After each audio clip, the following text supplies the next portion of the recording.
মার্কেটে এত ভিড় ছিল আর দেরিও হয়ে গেল, আর বাইরে একটু বৃষ্টিও পড়ছে। বৌমা কোথায় গেলে? এই না টিফিনে একটু চাউমিন নিয়ে এসেছি।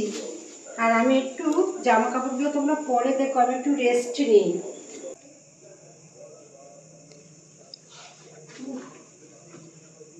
শাড়িগুলো টেবিলে রাখি, বাবা খুব কষ্ট হয়েছে আজকে রে। বৌমা একটু পাখাটা একটু চালিয়ে দাও না গো। কি গো বৌমা, তোমাদের কি টিফিন খাওয়া হয়েছে? আসো, শাড়িগুলো দেখো কেমন শাড়ি নিয়ে এসেছি, পছন্দ হয় কিনা।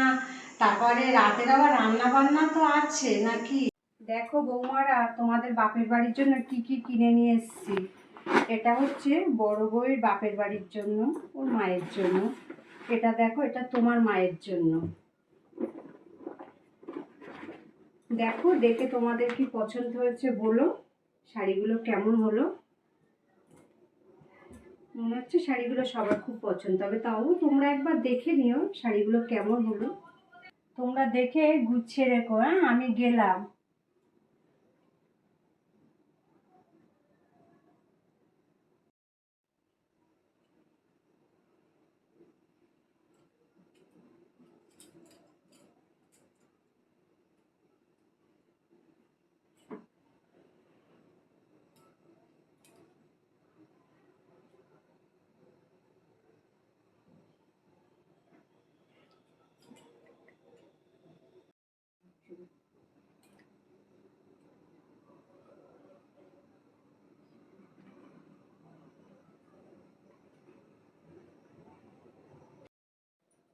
দেখো দিদি ভাই, কি শাড়ি এনেছে। এই শাড়ি আমার মা দেখলে ছুঁড়ে ফেলে দেবে। এই শাড়ি আমার মা জীবনে পরবে না। কি করব, আমি যাওয়ার সময় একটা ভালো শাড়ি কিনে নিয়ে যাবো। হ্যাঁ রে, ঠিক বলেছিস, শাড়িগুলো একদম ভালো হয়নি, সব কেমন জাল জাল শাড়ি, আর কম দাম। এখানেও লেখা আছে। কি করব বল, আমাকে এটাই দিতে হবে, নাহলে তোর দাদা আবার রাগ করবে। কিন্তু তুই ওই শাড়িটা কি করবি? তুই তো আবার কিনবি বলছিস।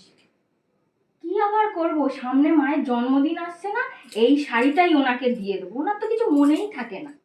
ঠিক বলেছিস, তাই করিস। হ্যাঁ, ওটাই করব।